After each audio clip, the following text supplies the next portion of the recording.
It's the boy, Bubba Lutz, coming through. Hella clutch, flawless, can't be touched. It's your boy, Bubba Lutz. Yeah, I need that hot take. I need the truth and everything that is not fake. So tell me. Welcome back, Bubba Bunch, to another edition of the Bubba Lutz Sports Podcast. This is episode 260, and boy, did the anticipation and the wait, was it all worth it? You know, like, I didn't make an episode since like the Saints game, like the Saints review. Yeah. And then we waited until now to where Kevin can now join us. Finally. And then like the NFL's falling apart because of COVID. Yeah. So let's just all put in a melting pot. Cowboys, NFL, like predictions rest of the way as we go into the playoffs. I'm moving in less than like 5 days. You just graduated college. Yeah. What an insane like few weeks it's been for both of us. It's been a little too eventful, if you ask me. 100%. Life needs to calm down. Life needs to calm down, all right? Yeah. Relax. Take it easy. Well, let's just relax and talk some football here. Oh, that's a good idea. Because there are so many really good things to talk about, and I think that we're going to have some interesting conversations about it. And then there's the not so good part about how the Cowboys are shit now. And Dak Prescott should be traded. And how everyone should be fired. And relax. Just start all over and build around Micah Parsons. Remember that conversation we had like 2 months ago when I told you to stop being an asshole? Yeah, this applies now. Relax. You know what, to be fair, that like post speech about how I should just enjoy it. Mm-hmm. There was a good stretch where I'm like, wow. It was blissful, right? It just waking up and being like, I actually want to see the Cowboys play today. See, imagine having a positive attitude, yielding maybe positive results, and living life on a greater outlook. Wow, who would have ever thought? Not this guy. Until about like, I don't know, 2 weeks after the bye? No, I would say right after the bye. Well, no. No, the Vikings game was pretty... No, yeah, the Vikings game was good. It was pretty fun. It was just fun because it's Cooper Rush. And then Dak really balled out against the Falcons. So, yeah, okay, fine. Fair enough. Yeah, I would say 2 weeks after the Falcons. 2 weeks after the bye. Just everything with the AFC West and Thanksgiving and everything since then has been some of the most frustrating moments of the year so far. I've had some really sucky moments this year. But you know what? Watching this Cowboys team against the AFC West and having to play 3 games in 12 days. Yeah, 12 days. Not fun. No. Not enjoyable. No. And I'm ready to give up on this team. Thoughts? I wouldn't say give up on the team, I'm so ready to do it. But you know already there. But you know what? As a very big inspiration of this show has always said, where there's a will, there's a way for these Cowboys. Because Stephen A apparently is always damn right that these Cowboys know how to choke in the biggest moments that they don't need to choke. Whose will? Whose will? Yeah, if there's a will, there's a way. Whose will? Oh, you're making jokes out here, aren't you? Yeah. It helps me cope. It helps you cope. Yeah, that's fine. I mean, okay, look, but in all seriousness, though, I want to ask you a question, because this is actually something that I kind of read the other day, and I don't really know if I'm on it or if I'm really off it, right? So I read a piece, and it said, ever since Dak's right calf injury, he hasn't looked the same. And I'm like, okay, could there be a lingering issue that's affecting him? Because, look, from that Falcons game, right? These last how many? It's been 4 games. Yeah. 4 games, right? About a month. It's been about a month, right? Ever since that Falcons game, right? There has been throws that Dak has missed that I don't think I've ever seen Dak miss those kind of throws ever. Yeah. Like in his career, right? Mm-hmm. Like some of the throws that he has missed, like for him the past couple of years, it's been on the money. Dimes, easy throws, right? But now he's missing slant routes, he's missing post patterns, he's missing out routes, he's missing flat throws. So the question comes into effect, right? What I just said. Is there a lingering issue going on with this calf? Or on the other side of the ball, is Kellen Moore to blame for these offensive problems, right? Because for one, look, I've always been a big supporter, and we all know this. You can go back to all these episodes.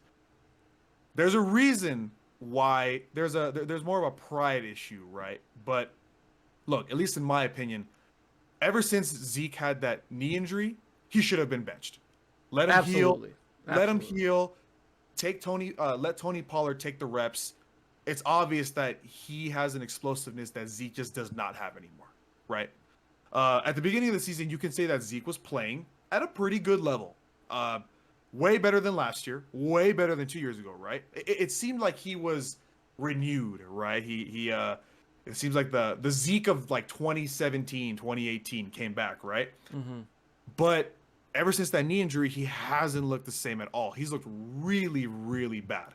Now, that's not completely his fault. We know that the offensive line has not been up to par this season at all. Let's be frank. Let's be real, right? But then again, why wasn't that decision made? Is that decision on Mike McCarthy? Is that decision on Kellen Moore? Because we've noticed that in the beginning of the season, he had a lot of plays that Zeke was a part of, right? Was it really that hard to transition Tony Pollard into? So I guess to wrap up my whole point and to ask you the question, do you think a lot of it has to do with, is there a lingering issue with Dak's calf that's affecting his ability? Or do you think this is on Kellen Moore? What do you think? For Dak, I think it's actually much more of his mental game right now than it is his physical. I really think that his thought process when he's trying to run the football, like when he rolls out of the pocket, escapes, and he thinks about running it past the line of scrimmage, he doesn't trust that ankle. He doesn't trust his legs. Not like how he used to. Because the old Dak would have said, oh, I'm just going to fucking run it all the time.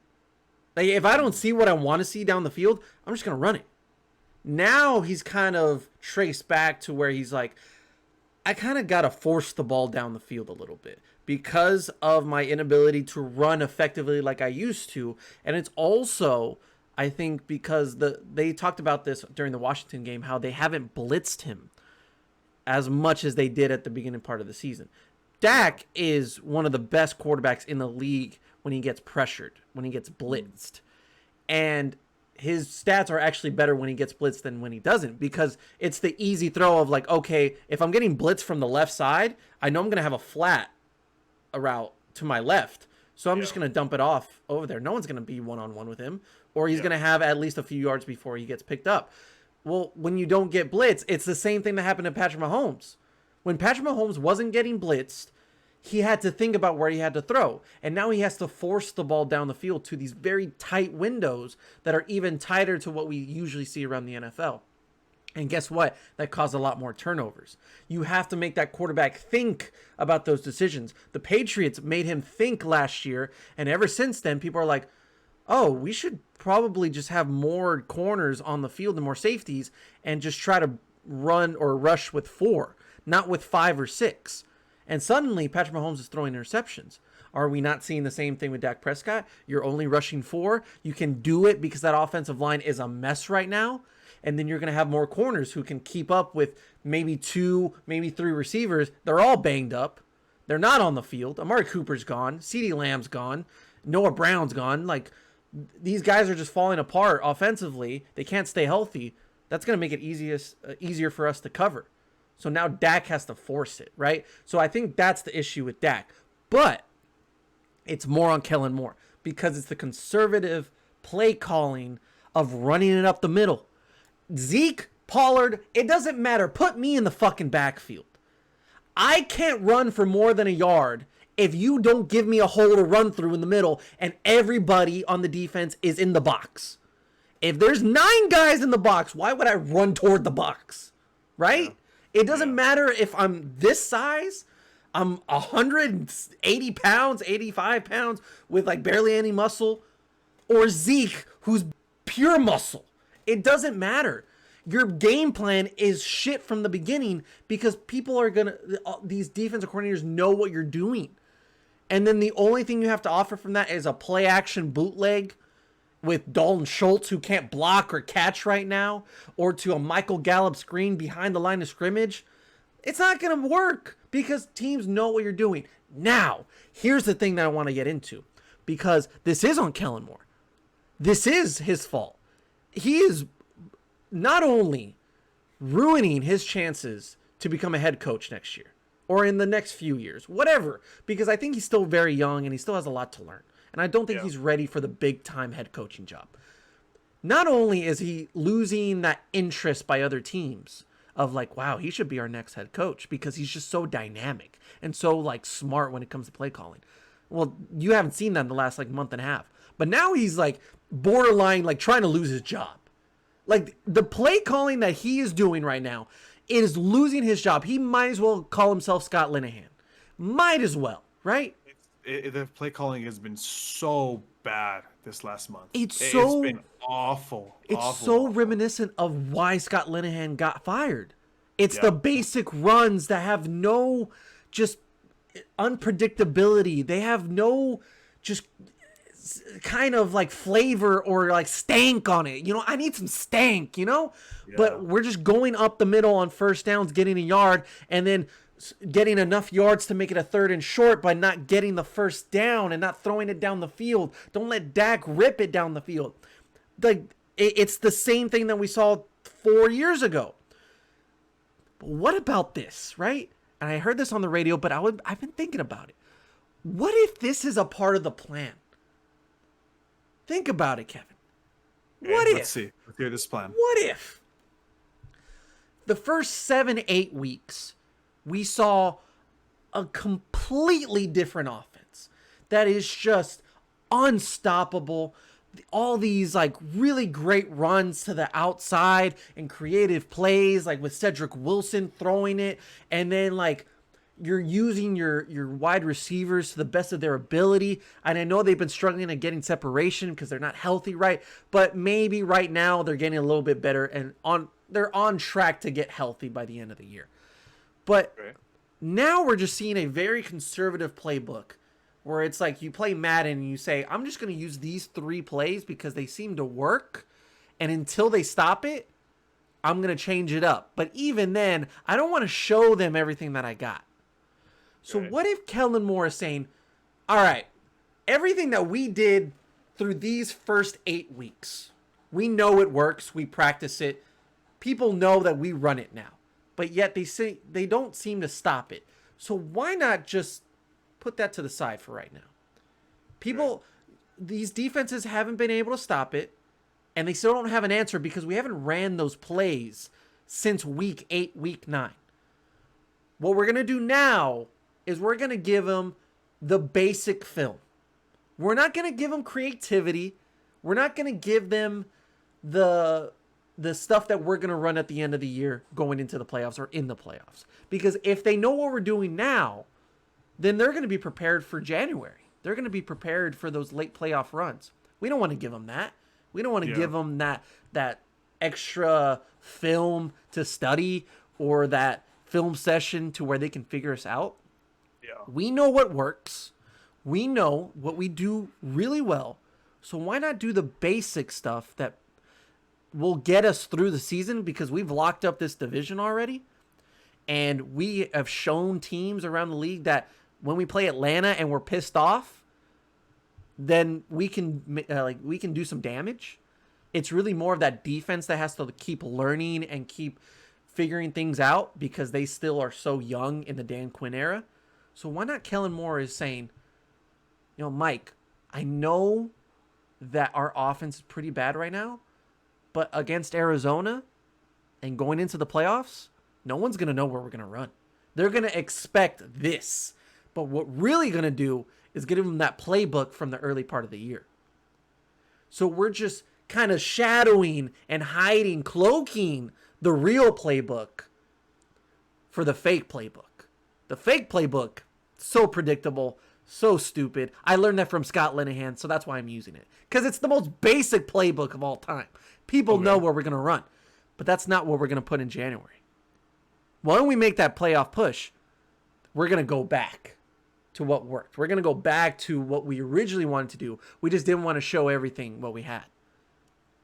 Okay. So to recap your whole entire conspiracy theory, right? You're basically saying that, so we got to, 4 games ago that we were what? 7-1? Is that what it was? 7-1? Yeah, 7-1. Yeah. 7-1? Yeah. 6-1, something like that? Okay. So you're saying that the conspiracy theory is that Cowboys got out to such an insane record, right? We could throw some games, right? We could throw some games in the hope that, all right, we're throwing these games, but it's a strategical throw, right? Right. So that we can win just enough games to get into the playoffs. Because, nowadays in the playoffs, there is no, 2 teams can become a bye now. No. Right, yeah. Basically, every team is going to the wild card game, obviously, right? After that, all right, we're in the playoffs. Let's get it. Go time. 6-game winning streak, 2021 Cowboys are back. That's your conspiracy theory. That is the conspiracy theory that I have heard and have acknowledged. Okay. Do I believe anything that I just said in the last 5 minutes? Absolutely fucking not. Absolutely fucking not. I do not believe anything about this, and I truly believe that Dak's off. These receivers can't create separation. This playbook is absolute garbage, and Kellen Moore is going to lose his fucking job. And guess what? Nothing's going to change because we got Big Mike in the corner eating Cheetos all day and not practicing and saying, we'll be fine. You know what too, actually, another big problem that has recently plagued the Cowboys in the last month, before I'm on to the defense, drops. Everybody's dropping. Amari's dropping, CeeDee's dropping, Dalton's dropping. I think, if anything, Michael Gallup's the only receiver in this last month that has not dropped a pass. Anytime that man can toe touch, he will toe touch. Dude, like, the ball will literally be in the nosebleeds, and somehow he'll catch the ball with his feet in. That ball will be midfield, and he will somehow still make it a toe touch catch. Unbelievable. Michael Gallup is honestly, like, when it comes to like catching rating, Michael Gallup has a 99 right now. Everybody else has like a 40. Or a 30 right now. It's ridiculous. Yeah, it's crazy. Anytime you throw it in his vicinity, he's going to catch it. Okay, yeah. I didn't mention this earlier, but when you asked me if Dak has that lingering injury, you know why I think it's more mental than anything? Why? Because it's not that he's missing throws, really, for me. I mean, the Washington game, he was missing throws. Like, he didn't see guys. I've never seen Dak just forget that there was a safety there and just throw it there. Exactly. I've never seen that out of Dak. Like, I'll see it like maybe 1 or 2 plays, and I'll be like, oh, yeah, we got lucky there. But in Washington, like, he missed a lot of, like, safeties and a lot of defenders. Like, he just never saw them. Holcomb interception was so dumb. It's so terrible, stupid. Right? Awful. Probably one of the worst interceptions I've ever seen out of Dak's career. Yeah, it was bad. Yeah. This is why I think that Dak's off mentally. Because the communication is nowhere near what it should be with his receivers. He is, like, how many times over the last few weeks have we seen a play to where CeeDee Lamb runs the wrong route? He goes inside instead of outside, or outside instead of inside. And then Dak is telling him, yo, you should have gone this way. I've seen it every game for the last month. That's actually a really good point. I have noticed that too. When we think about Dak Prescott, we think about the leadership. We think about how his bond and his relationships with all of his teammates, the offensive line. The Lyle Collins incident where he got pushed out, and Lyle Collins like, no, you're not doing that to my quarterback. Zeke on the sideline said, no, you're not doing that to my guy. You don't do that for a guy that you don't give a shit about. Yeah. You do that for a guy that you adore and want on the field with you. They didn't do it for Andy Dalton last year. No, they didn't. They're doing it for Dak. You see why there's a huge difference on why Dak needs to be on the field. I don't care if Dak's throwing 3 interceptions. He is still better than anybody on the Cowboys roster right now at playing quarterback. I will trust that man with everything that I have to give. You know, with my entire life, I will trust Dak Prescott, even on his worst days. Yeah. I do think he has to be better, though. But my biggest concern is that with that playbook, that very conservative vanilla playbook, even then, you can't get it right. You're still miscommunicating. You're still not executing properly with those very basic plays. And that's on you. I don't care how good the defense is playing, because you're missing throws and your receivers are running the wrong routes. The Washington game was not a road game, Kevin. There was more Cowboys fans than there were, I was about to say Redskins, Washington football fans. So you can't use the excuse of like, oh, well, the noise was getting to us and like we couldn't really communicate. You were playing offense at home. Yeah. Don't use that excuse with me. Don't say that there was excuses. Don't say that, oh, we just couldn't get it together. We couldn't communicate properly. No. You had plenty of time to communicate. There was no noise. And you are with these guys day in and day out. You shouldn't be missing throws and missing routes with CeeDee fucking Lamb. You shouldn't be missing throws and routes with Amari Cooper. Okay? Yeah. Dalton Schultz can't fucking block. That was the whole reason why they drafted him, was because he was a blocking tight end and Blake Jarwin was the catching tight end. Dalton Schultz can catch. Dalton Schultz can block. He's not doing either right now. So that's my problem with this offense, is that they are nowhere near what they should be. And it's not just like, oh, well, they're just trying to get through the regular season, and then when the playoffs come around, then they'll be fine. No, because the Chiefs blew the brakes off of you, and they did the exact same thing that you did against the Raiders. Cowboys went up 18-0 against the Washington football team. They let off the gas. They just played really conservative, and they're like, oh, we'll be fine. The Chiefs went up like 21-0 against the Raiders, 24-0, something like that. Did they let off the gas? No. They ended up scoring close to 50. Why? Because they can, and they will, to make a point that like, hey, we're not just back. We're here to bite your head off. Yeah. You doubted us? You said that we were done? Okay. All right. We'll drop 50 against a divisional rival. Okay? While the Cowboys are giving up an 18-point lead and almost gave the game to the Washington football team. That's my problem with this team. Yeah, there's a lot of issues on the offense side of the ball. But hey, on the other side of the ball, the defense looks great. But holy fucking shit, we got Micah Parsons, right? Oh my God. Micah Parsons, give him the fucking MVP at this point. Yeah, no. Like, you know, there's a lot of conversations like, oh, like he was front runner for defensive rookie of the year, right? He's got that. No. He's done. He's got like defensive player of the year also in the lineup as well. I think if anything, the only other person that could maybe be next to him is like TJ Watt or like Myles Garrett, right? But here's the thing though, like TJ Watt and Myles Garrett don't do what Micah Parsons does, you know? Do you think that helps? Do you think that helps or hurts the argument for Micah to win Defensive Player of the Year? I think it helps. I mean, because look, Micah is excellent at rushing, right? That's obviously the reason why he has 12 sacks as a rookie, right? But It's not even the fact that he rushes. He can contain. He can play coverage. There's been so many plays where I've seen him like 30 yards down the field. He's and like he's with like Malik Hooker. And I'm like, dude, what are you doing? Like, why are you down there? And I just think he is so versatile. And look, I'm not trying to disrespect anything about Myles Garrett or TJ Watt. Those two guys are freaks of nature. They have every right to be up there in the category of Defensive Player of the Year, right? But I'm just saying, I don't see TJ Watt covering. I don't see Myles Garrett containing the flats. I'm just saying. And, you might call me a biased Cowboy fan. Whatever. I get it. I understand. But look at the film. Jalen Smith, join the podcast. Watch the film. That's all I'm going to say, man. Look at the film, right? So yeah, look.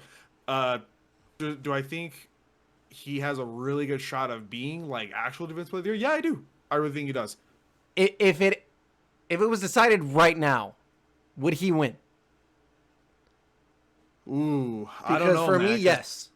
Okay, so because here's the thing, right? Like I agree with you. Like right away, like I want to say yes, right? Like right away. But dude, TJ Watt's insane. Honestly, in my opinion, I think TJ Watt's like the only good thing coming out of the Steelers right now.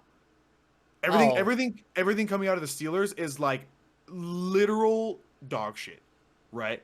But then you get the one shining star of TJ Watt just right there. But what about Chase Claypool and his celebrations? Trey Turner, get the fuck out of my way! Oh my god, dude. You mean Chase Clown? Oh my god, dude. You know how frustrating it is to see the impact that Juju Smith-Schuster has on Chase Claypool already? You know what's funny though is that I don't know if you heard the whole Ryan Clark segment that he did on Chase Claypool. Basically, just to sum it up, Ryan Clark basically said, I'm paraphrasing for him, right, for lack of time, that Chase Claypool is holding down the Steelers organization because he is overdeveloped physically, but underdeveloped mentally and emotionally. Oh, I would agreed. Absolutely. He's a child. I don't think you can get more professional, but more savage in a roast than that, right? Yeah. Like Ryan Clark professionally called Chase Claypool a dumbass child. like seriously, like that's respectfully. That's basically what he just did, right? And to what you were saying, I agree with you that Juju has a lot of influence on what Chase is doing, right? However, though, one thing I will say, and me and you have had this conversation, I don't like Juju's antics off the field. Corvette. But you have, Corvette. but you have to admit, on the field, he never did that. Juju on the field never really did anything like that. He never did anything dumb like Claypool did. Yeah, but you're also dancing on the logo before the game even starts. I agree with you. That's what I'm saying. All those antics are dumb. I hate those antics. They're stupid. But that plays a part in the game. But in game, he never did anything like that. I agree with you, though. I mean, yeah, like when we all loved it when he got rocked in that Cincinnati game, right? Yeah, amazing, right? But in general, he never cost the Steelers a game with what he did in game. That's fair. And also another thing too, you also can't really give Chase Claypool that excuse, because if you're going to give that excuse, then you have to give the same excuse to Deontay Johnson. And we all know Deontay Johnson is nowhere near doing anything what Claypool's doing, or Juju off the field. Uh-huh. He's young because they're all around the same age. But Deontay isn't doing that. So why is Chase doing it and Deontay isn't? That's fair. Does it go back to what Ryan Clark was saying? Is there a level of maturity that is obviously just Deontay's here and Chase is here? Look, when it comes to play, we all know Chase Claypool can play. We all know he's very talented. He's so good. But dude, you can't bro, why are you throwing first down? 36 seconds left. 15 seconds left in the game. What are you doing? Like, seriously, what are you doing? No, but you know what the worst part about it is? Is that he blamed Trey Turner after the fact. He blamed Trey Turner. I saw the interview and I was like, dude, you are literally losing the locker room. Like, read the room, bro. Losing the locker room.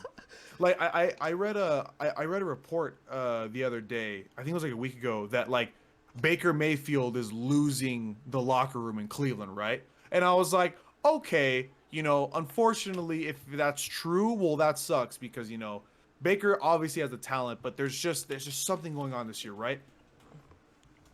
But if he's also losing an arm. Yeah.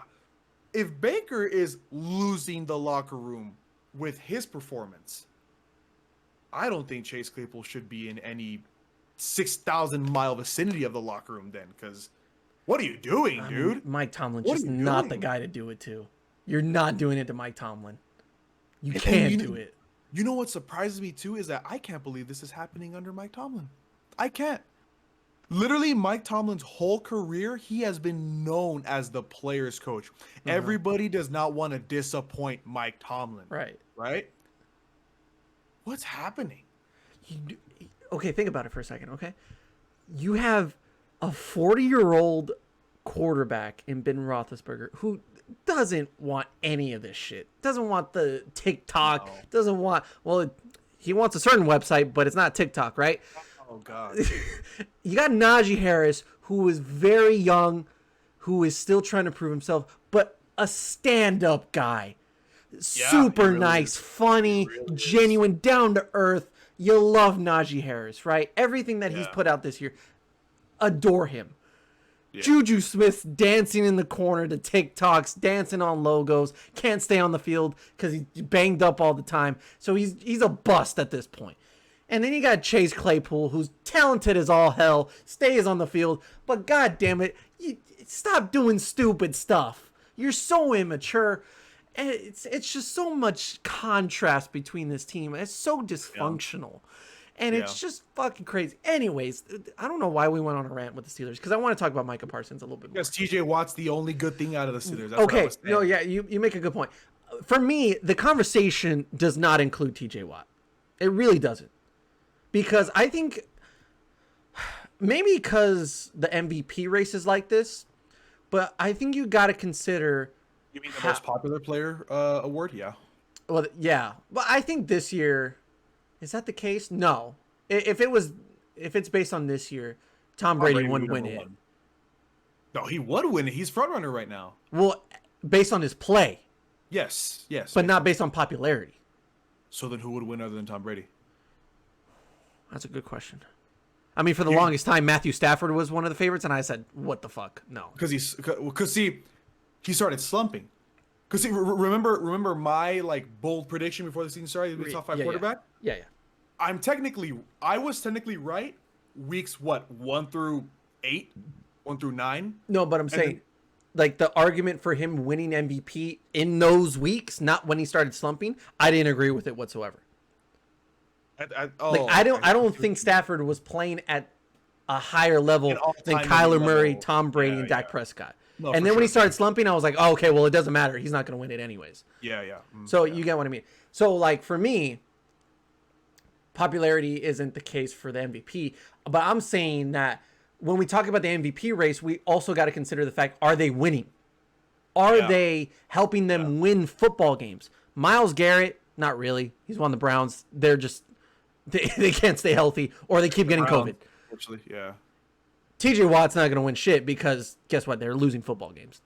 Yeah. They tied with the Lions. You should automatically be disqualified from anything, right? Yeah. Mm-hmm. So who's helping a team win football games? You know what? That's a really good point. That's actually a really good point. You take out Micah Parsons from this Washington football team game. They would have lost, right? It was all Micah Parsons. Yeah. So I'm saying that the influence of him impacting the game helps him. Yeah. The fact that he has more volume in tackles because he's around the ball a lot more as a linebacker than an edge rusher would be, like TJ Watt or Myles Garrett. What he's doing as a rookie. Like, Remember last year when we just praised Chase Young for the amazing year that he had? Yeah. Yeah. Compare the 2 years of Chase Young and Micah Parsons, blows them out of the water. Yeah. Like, it's not even close right now.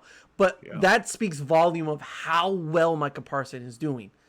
And I was talking to some of the guys because they're all Cowboys fans. And they're like, dude, like, he's just a freak of nature. And I'm like, you got to go back to Penn State. Go back to that Memphis game. I think it was the Cotton Bowl. Like, the bowl game at the end of the year against Memphis. Yeah. Penn State didn't coach Micah Parsons. They literally said, go out on the field and do stuff. Yeah. Just play on instincts. And he had the game of his life. You don't teach that stuff. But when you add a teacher like Dan Quinn, oh my God. Dude, that's a perfect pair. And what I loved hearing after the Washington game, not only about him doing push-ups on the sideline, because that was funny. That was amazing. I loved watching that. Yeah. Like, it was great. But the next morning, I heard that Micah Parsons texted Dan Quinn and said, what do we got to work on? He is trying to get better. Yeah. That is something you can't teach. And when we're having comparisons to Lawrence Taylor, how do you not give that man the award? How? Yeah. I saw those comparisons. I think I also saw a comparison to that. I think as of right now, Micah Parsons is blowing. Well, who was it? Oh, it was Khalil Mack's 2016 Defensive Player of the Year season, right? Mm-hmm. Khalil Mack was literally unstoppable, a force of nature that season. And let's look that up. I want to look that up. And apparently Micah Parsons was blowing Khalil Mack's stats out of the water completely through right now week 14. Let's see here. That's 2021. We don't talk about 2021 with Khalil Mack. Ooh, yeah. We don't talk about that, unfortunately. Let's see here. If I'm okay, 2016. I'm highly sure that's what it said. All right.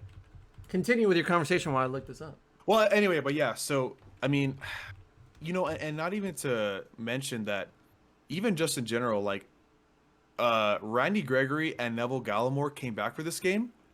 Neville Gallimore had an immediate impact right away. He was playing so good this game. Randy Gregory came back and literally was just like, all right, I'm back. Nothing changed. Let's get it. Let's go. Oh, you want to throw a screen? No. Bet. Sorry. All right. Yeah. All right, Taylor. Yeah. But, dude, Neville Gallimore is the most underrated and underappreciated defensive player on the Cowboys right now. He plays with such I'm gonna say what Chris Collinsworth always says. He plays with such ferocity, right? Oh, wow, what a word. Ferocity, right? He plays with such ferocity, right? Like, dude, I remember when he got drafted, both you and I were just like, that's a big boy. That's a big boy that will come down your throat. But he's just gonna instantly, like, there's the middle of the field is almost like unplayable because of him. It's crazy, right? But that's what they desperately need, you know? Yeah. So Khalil Mack's 2016 year, you were correct, where he won defensive player. I was correct. Yes. Yeah. Okay. 73 combined tackles, 54 solo. 11 sacks. Micah Parsons already has more. 5 forced fumbles, 3 fumble recoveries, 3 batted balls, and then an interception return for a touchdown. Yeah. He was ranked... Okay, no. So he was ranked 5th in top 100 players in 2016, 2017. But that's the year he had to win Defensive Player of the Year. Yes. Mm-hmm. How does Micah Parsons not win it? Dude, For me, it's going to come down to either him or Matthew Judon. Oh, yeah. I don't think Judon is getting enough credit in this conversation. Like, he's not even being considered. Like, people put J.C. Jackson. And I'm like, I love J.C. Jackson. That man is an interception machine. But he is not the best player on the Patriots defense right now. Matthew Judon is. I saw a tweet, like, of the front runners, and, like, he wasn't even mentioned. And I'm like, dude, what are you doing? Like, so how dumb. was he not mentioned? Like, it's ridiculous. That man, same conversation. Like, he is winning football games for the Patriots because their defense is doing everything. Well, that's another conversation I want to have with you in a little bit. But finish this up, and then we'll talk about that. Probably to end it off. DeMarcus Ware is my favorite Cowboy of all time. Yeah. Watching him play was pure, just like joy. Just watching a man of that size just dominate a left tackle. Yeah. Micah Parsons is doing the exact same thing, but he's doing it better.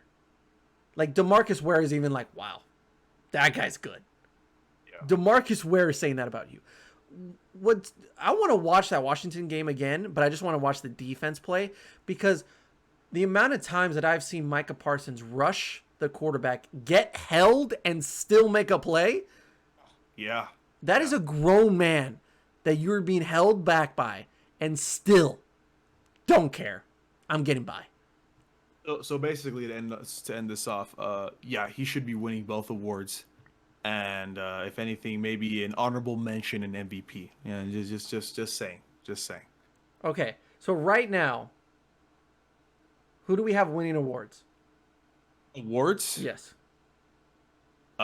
Okay, so defensive rookie of the year, obviously Micah. Offensive rookie of the year, in my opinion, Jamar Chase. I don't really. Jamar Chase? Who else would it be? Mac Jones. Dude. Okay. No. Hold on. This man only threw 3 times and still won a game. Okay. Give him the trophy. Hold on, though. Okay. You make a very, very fair point and a very fair argument. But we both know that a lot of these awards are popularity. Then in that case, Mac Jones wins. I would say Jamar Chase would win out of popularity. But if we're talking about what the awards really mean, you got me beat on that one. Mac Jones should win it, for sure. I think Jamar fell off a little bit as far as those explosive performances, right? Yeah. And so have the Bengals, so he's really been affected by that. But he came back this week. Good for him. But no, I you know what? You make a really good point. Mac Jones, because here's the thing, right? Like, Mac Jones, he isn't flashy. Not at all. There's nothing like, oh my God, like Mac Jones throwing for 504. Like, no, this dude is like casually throwing 200. Couple of touchdowns, and that's enough. But what makes him so great is that he's so efficient. He's so smart. Dude, I don't even remember, like, literally the last interception I remember Mac Jones throwing was to Trevon Diggs. For the pick six. And that was what, 8 weeks ago now? Yeah. Something like that? Like, he's so efficient. And, like, yeah, you always have that little, but he's just dinking and ducking. He's just, okay, well, what is your quarterback doing, huh? What is your quarterback doing? trying to bomb it out for 50 and getting picked off? Oh, I bet that really helps the game. Couldn't be Mac Jones. Could it be Mac Jones? Dude throws like a 30-yard bomb, and that's like the longest pass he's going to throw all game. But did he complete it? Yeah, he did. The man can throw, though. But I said earlier in the season, I was like, let him get more comfortable with the system and just let him rip. And I forget what game it was. Where he just like was throwing dimes around the field. Like, he was throwing it like 20 plus yards. Like slinging it. And I was like, thank you. That's what I want to see out of Mac Jones. He can do it. He's just not going to do it to the same wow factor as Patrick Mahomes or any one of these other young guys, right? So yeah. But I think my thing about Jamar Chase not winning that award is that comparing it to Justin Jefferson's rookie season last year. Oh, yeah, that's a whole. That's what I think it should be if he does win the award, and it's not living up to that. Yeah, because Jamar is already past 1K, but it's because of those insane games he had. Yeah. Right. I think he had like 2 games where he was like at 250. Mm-hmm. Like, that's insane, right? Yeah. No, I think you made a really good point. I think Jamar should be up there though, right? He should be up there in the conversation. But in general, though, I think you're right. I think Mac should be the front runner right now. I mean, I can't think of really anybody that like stands out as far as an offensive. You see, that's what happened to me, right? Like I forgot about Mac because he's not flashy. Like you don't think of like anybody that's not flashy. Oh yeah, they're gonna win an award. But like when you go to the next award, like for example, like Defensive Player of the Year, right now it's Micah. I mean, like we just had a whole soliloquy on it, so we don't have to go into that again. But so Offensive Player of the Year, dude, Justin Jefferson is insane. Really? Justin Jefferson is insane. Look. His beginning of the season was a little mid, right? Like he was still there, he was still being efficient, right? But JJ's like mid gameplay, right? Like you know how we had that argument for like Aaron Rodgers, like in the beginning of the season, right? Like Aaron Rodgers' bad year is like a great year for other quarterbacks, right? That's what JJ was having in the beginning, right? Like he was just efficient. He wasn't flashy. He wasn't going for 150. He wasn't like getting those bombs. He wasn't doing the gritty every single week, right? Mm-hmm. But he was still efficient. He was still catching like 75 for 1, 90 for 1, maybe like 50 yards, but for like 2 touchdowns, right? But now he was like, okay, all right, like I'm done. I want to be flashy again. Boom. These last 4 weeks, 100-yard games. Back to back to back to back. Touchdown, 2 touchdowns. Just absolutely cooking anybody that's playing him, right? And then I saw him play against Pittsburgh, right? And you know, that game I was like, oh, Pittsburgh, they went out and they beat Baltimore. Oh my God, Pittsburgh, their defense is looking better again. And JJ and Dalvin were like, nah. Nah. like no, shut up.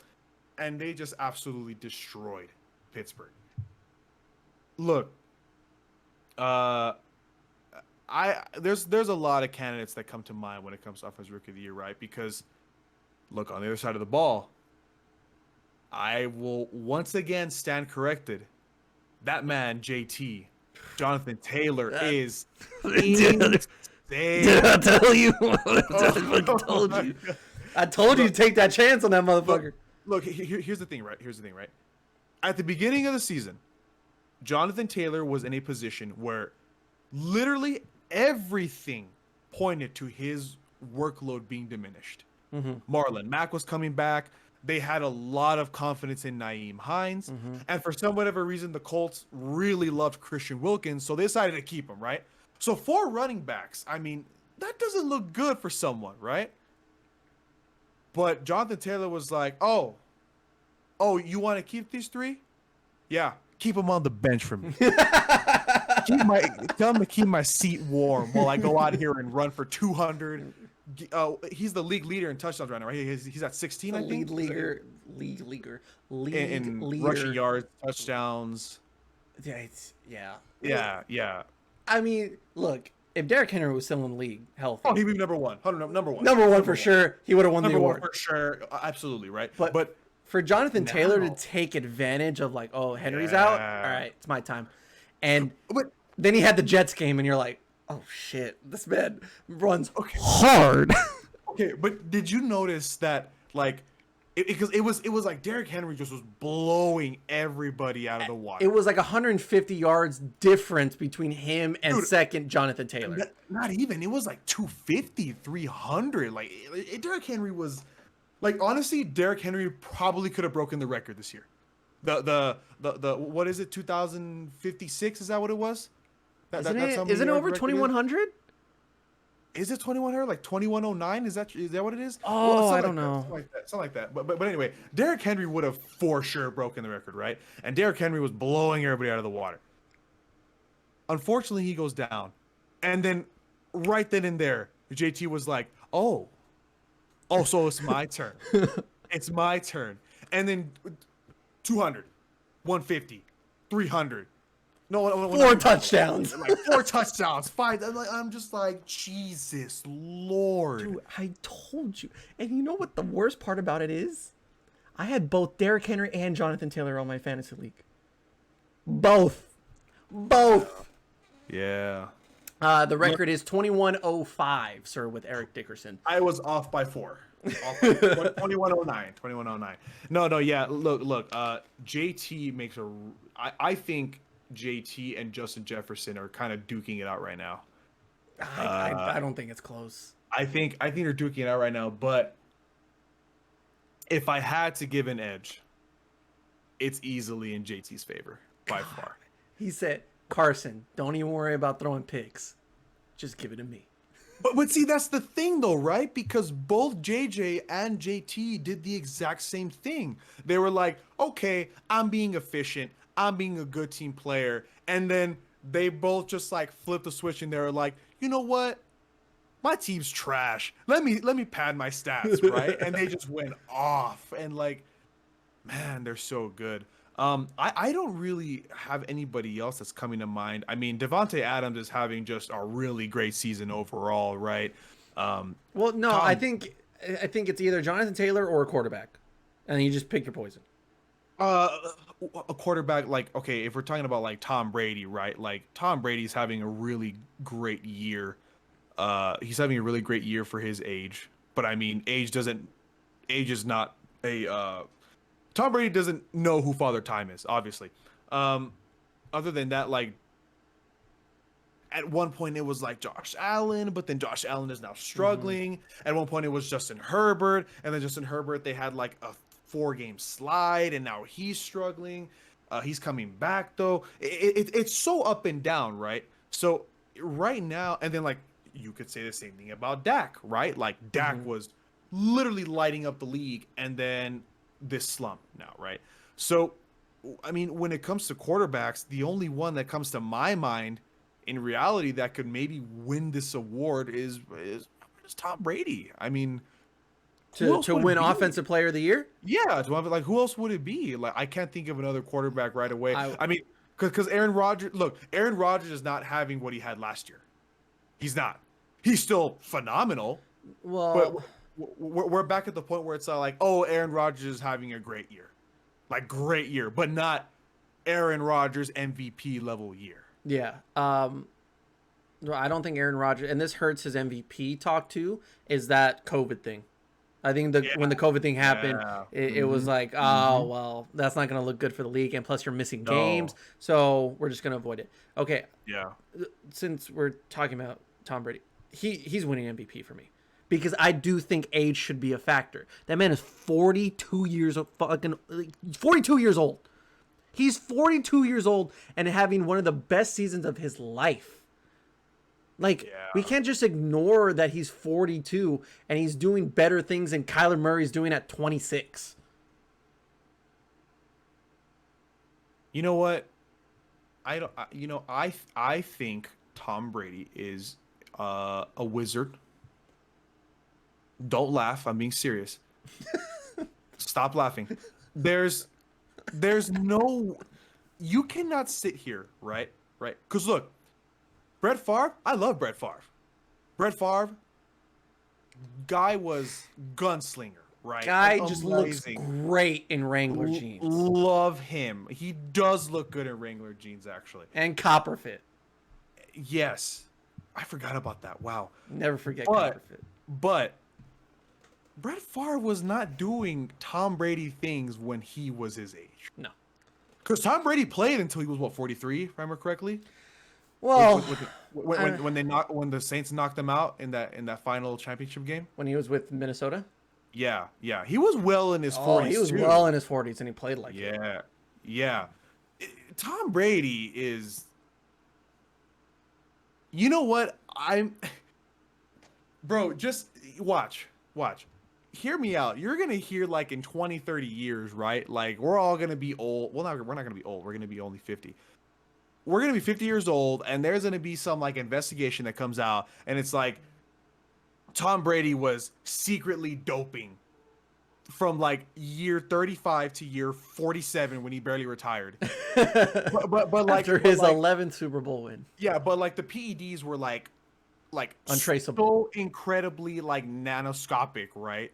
That they couldn't find it. That's why they never found it. But I swear to God, I feel like Tom Brady is just doing something that nobody can find. because it's unbelievable. It's honestly unbelievable what he's doing this season. It's simple for me. It's Tom Brady. Brady. You just don't doubt Bill Belichick. You don't doubt Tom Brady, and anybody who did it at the early part of the season should be executed. Just saying. Okay, here's the thing. I guess we can end it here with this conversation. I know it's gonna be a good one. You really think we're gonna have a Brady Belichick Super Bowl? Oh my God, I really hope so. I really hope so. No, okay. All right, in all seriousness, my Super Bowl right now. Mm-hmm. Patriots out of the AFC. Okay. Because they will. The only team that can stop the Chiefs right now is the Patriots, because they just have a game plan against it. They know they have it. They have it. It was like, if Kansas City and their offense can be stopped, it's by one defense and one defense only. It's Bill Belichick and what they're doing in New England. Mm-hmm. But I think they will get the upset, even though nobody's going to give them the credit. Mm-hmm.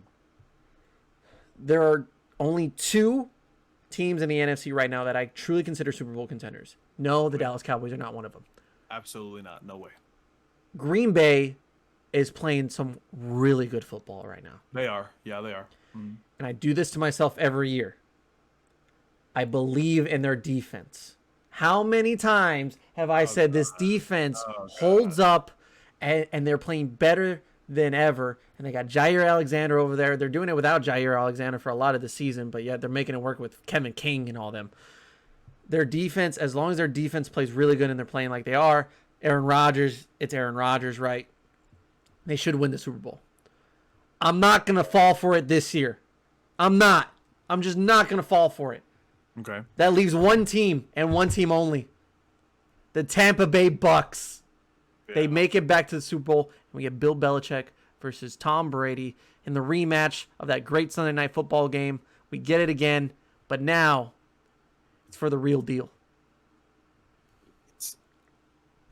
It's like, it's mind-blowing, right? It's like, at the beginning of the season, and like, obviously I was one of them, like, I wasn't completely 100% not trusting Bill Belichick. But I was at like a good 50, right? It was like, I was like at a good like 50%. I was like, bro, it's because, dude, like, come on. After last season, how trash they were, like, oh my God. But then that's the thing. That's how they get you. That's your mistake. That's your mistake, bud. You can't be doing that, son. Man. You gotta believe in yourself. Okay, but here's the thing, though. Here's the thing. If we do get this Bucks Patriots Super Bowl, which as of right now, it's looking like the most plausible Super Bowl, right? Who's winning? Who's winning? Because look, I haven't gotten this far. Because look, I think right now the better offense is obviously the Bucks, right? But the better defense is the Patriots, right? And last year we couldn't say that because last year by far best defense and offense in the league were the Bucks, 100%. Yeah. There was no debate about that. But now that Bucks defense is hurt. Yeah, their secondary's hurting. They're hurting bad. And don't get me wrong, Mac Jones is efficient. They can put up points. But Tom Brady and the offense can easily outscore anything that Mac Jones and those Patriots are going to do. Easy. So, who's it going to be?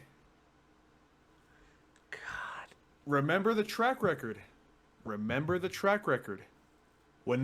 the best offense / best defense go head to head, at least in the Super Bowl, defense always wins.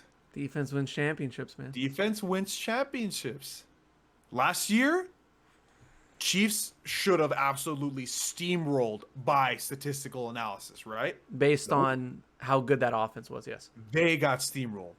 I think it was the other. I think if anything, like the only time in the last couple of years where that hasn't happened was the Chiefs and the 49ers Super Bowl.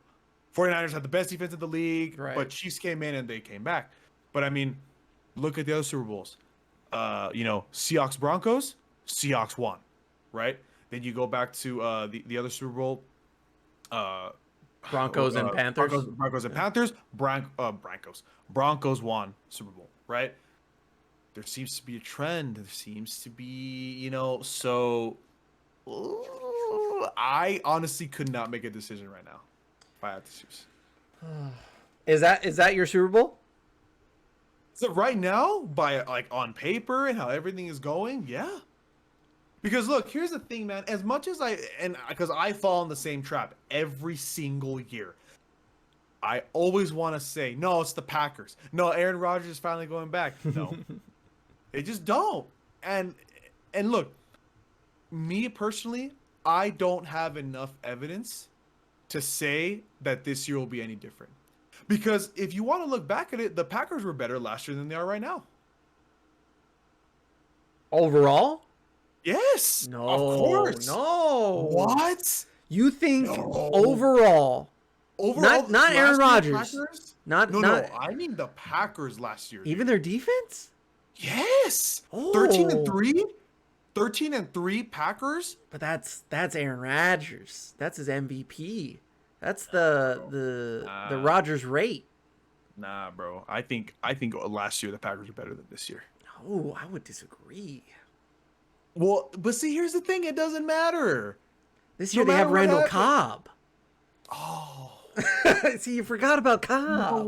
You know what? I forgot about Randall Cobb.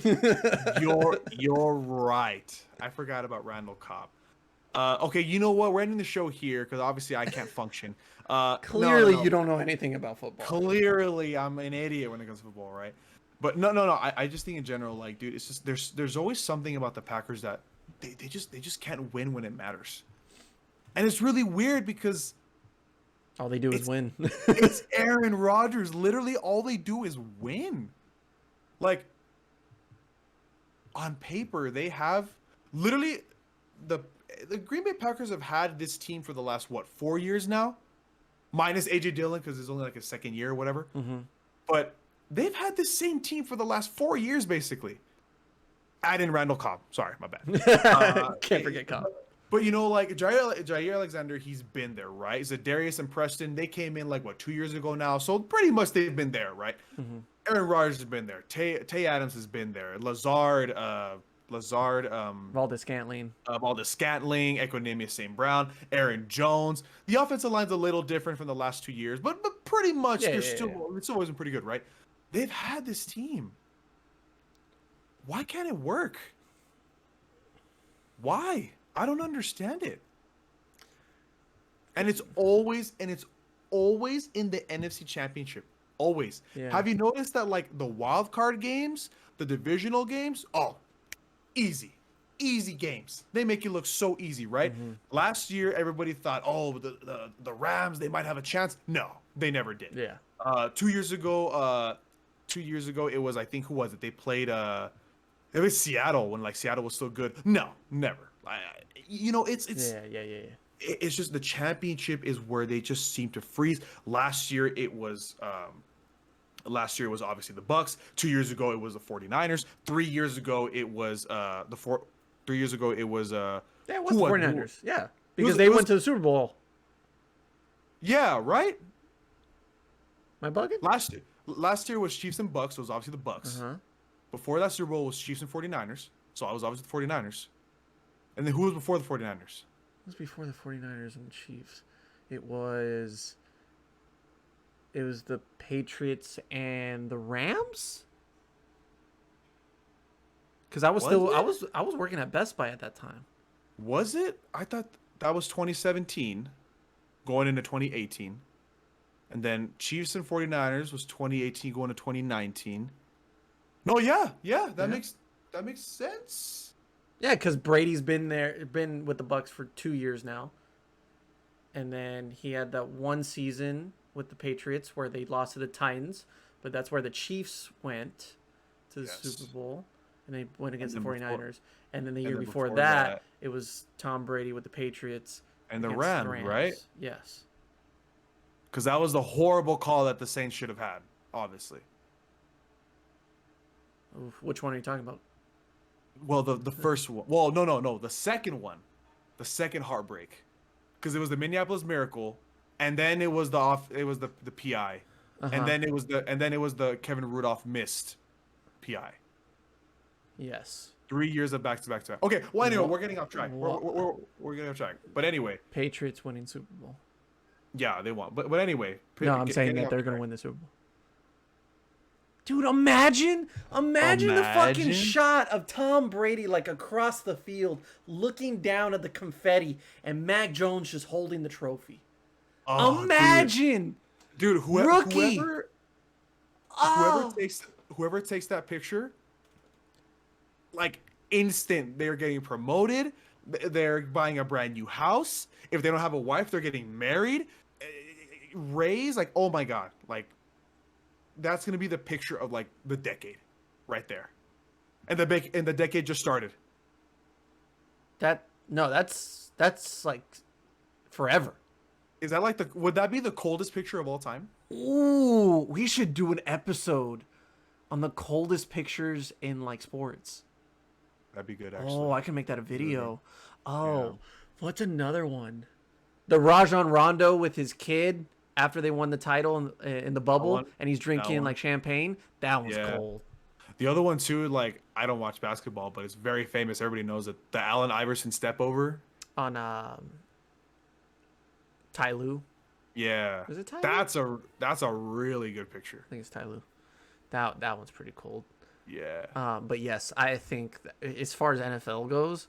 That would be the coldest picture. Because there's so much history to that, man. That's 2 decades of literally of dynasty. One being closed and another one beginning, possibly with Mac Jones, who's in the same exact spot that Tom Brady was 20 years ago.